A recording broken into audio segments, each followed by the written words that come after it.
Сәлеметсіздер ме, құрметті оқушылар және ұстаздар? Сабақты ұйымдастыру кезеңіндегі психологиялық дайындығымызда амандасу әдісімен бастаймыз. Күннің нұрын алақанға саламын, жүрегіме басып ұстай қаламын. Жарық, жылы, нәзік әрі мейірімді. Болып кетер сонда дереу жан-жағым. Балалар, белсенді қатысып отырамыз. Осы күнде күніміз жарқырап, жақсы болып сабағымызды өткізейік. Ал және өзің презентация. Сұрақтарға жауап бер. Сабаққа белсене қатыс. Сұрақтарға дұрыс жауап бер. Сабағыңды жақсы оқы.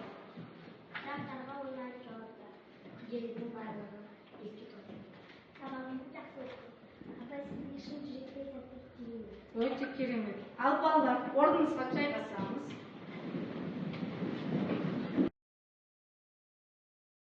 Балалар, біз топқа бірігіп алдық. Бірінші топ борыш тобы, екінші топ міндет тобы. Балалар, үйге не тапсырма берілді? Иә, дұрыс айтасыңдар. Ыбырай Алтынсариннің баланың айласы мәтінін түсініп оқып келу. Ал олай болса, балалар екі топқа бөлініп рөлдік ойыны әдісі арқылы қойылымызды бастайық.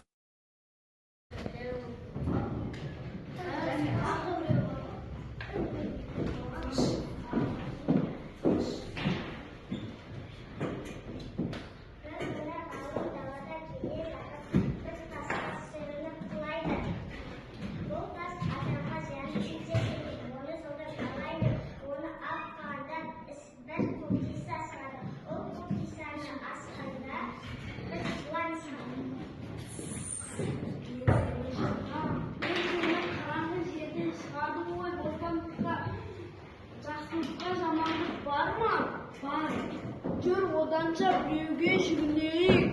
Деп екеуі келе жатып, ең бірінші түйеге жолығады. Жақсылыққа жамандық бар деу үшін десеңіздер, мен адамдардың қанша ауыр жүктерін, мүліктерін тасып, өзімше қызмет етемін.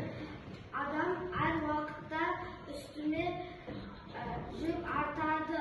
Жүре алмасам, ұрып-соғып ренжітеді. Сондықтан да жақсылыққа жамандық бар.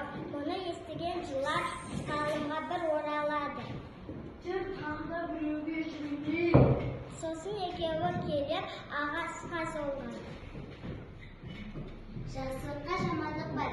Не үшін десеңіз, менің жемісіммен қанша адам күн көріп тұр. Күн көріп тұрса да менің жемісімді қолмен алмайды. Түбімнен қатты ұрып жемісімді жерге түсіріп алып жейді. Сондықтан жақсылыққа жамандық бар. Жылар малынға тағы бір оралады. Жүр, тағы біреуге жүгінейік. Мұнан шығып екеуі итке жолығады. Жақсылыққа жамандық бар. Мен күні-түні ұйықтамай иемнің мүлік-малын қызмет еткен күні едім. Ақырында мен қартайып ауру болған соң мені ұрып қуып жіберді. Сондықтан жақсылыққа жамандық бар. Жылар тағы бір оралады. Жүр, тағы біреуге жүгінейік. Сосын екеуі топшыға ойнап жатқан баланы іздейді. Қарашы, мен бұлай қараңғы жерден босатқан едім бостандыққа. Бұл мені шағамын дейді. Жақсылыққа жамандық бар ма? Ей ата, бекер сөйлейсің. Осы қолына кішкентай қобдишаға мойнына үш оралған жылан сүйші ма еді? Я рас. Тіптен нанбаймын, бұл сөзге көрмей. көзбен көрмей нанбайын. Көрмей, нанбаймын. Содан жылан бала нандыру үшін қорапқа иіріп келгенде, бала оны салды.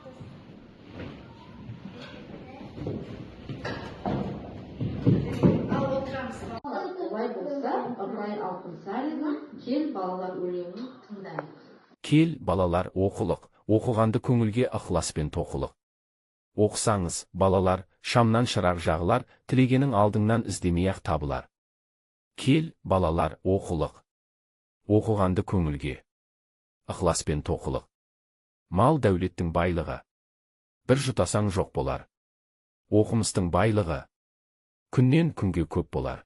Еш жұтамақ жоқ болар. Кел, балалар, оқылық. Оқығанды көңілге. Ықласпен тоқылық. Сиса көйлек үстіңде. Тоқуменен табылған. Сауысқанның тамағы. Шоқуменен табылған. Өнер, білім бәрі де.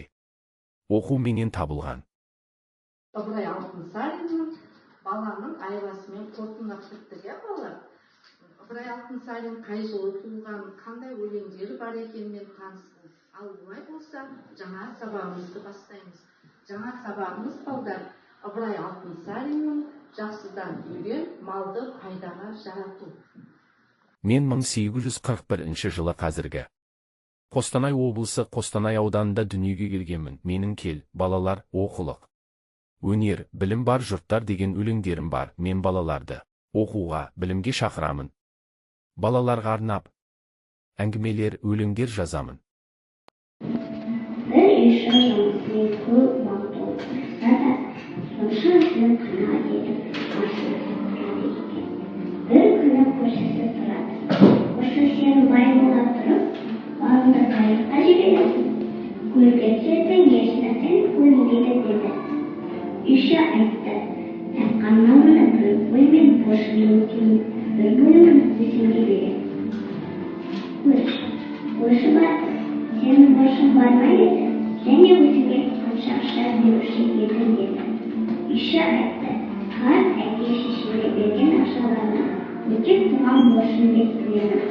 Өзіме туған балаларға оқу оқытуға, асырап басқарған малымды өзіңе берген мал деп білемін. Балалар адам болып біз қатар. Неміз борышымыз тағы да. Міндетіміз. Ал балаларымызға ше? Жоқ, балаларымызға не істейміз? Өсім ретінде қалдырады екенбіз, көбейтеді екенбіз, балдар. Ал енді осыны тізбектей бір оқып шығайықшы, кезекпен.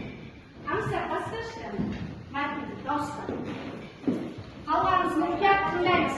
Мұқият кез келген жерден оқисыңдар. Bir үйші жұмысымен көп мал тауып тұрса да, сонша азбен қанағат етіп аз жұмсап тұрады екен. Bir күні көршісі сұрады, осы сен бай бола тұрып, малыңды қай жаққа жібересің? Көзге түсетін еш нәрсен көрінбейді деді.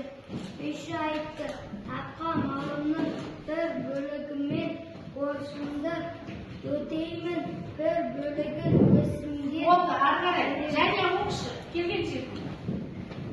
Қойшы батыр, сенің борышың бар ма еді?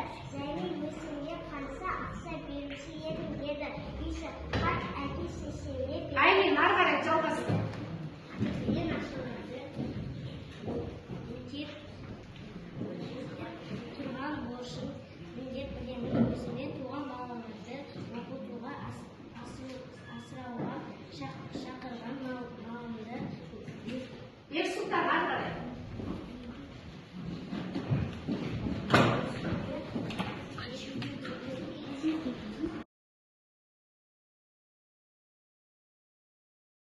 Қойшы батыр, сенің борышың. Қойшы батыр, сенің борышың бар ма еді?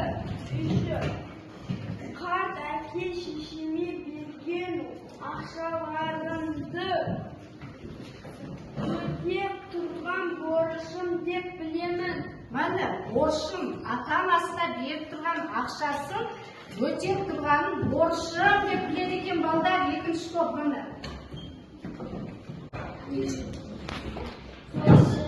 Борыш, қанағат, өсім, міндет. Ал енді не өтейтіндер енді?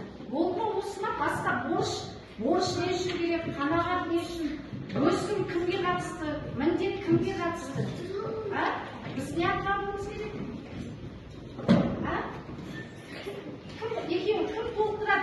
тоқтаттым, оқытып айтатына. Қазір видео көрдіңдер, иә? Тізбектей оқытыңдар. Не ой түйдіңдер? Өзі малды пайдаға жарату. Қалай жарату дейміз малды?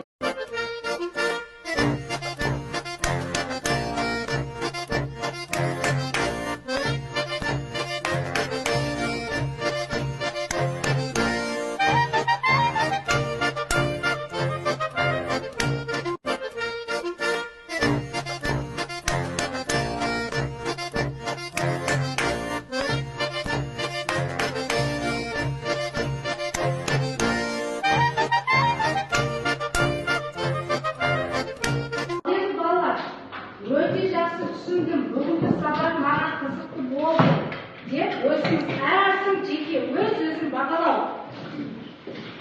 Кім қай тапсырмада не орындады? Бағалаймыз. Сұраққа жауап бергенді ғана бағалаймыз. 1, 2, 3, 4, 5, 6-ға дейін. Бірінші неден бастап болды? Үй тапсырмасынан, иә? Үй тапсырмасына шыққан балдардың барлығына жарайсың.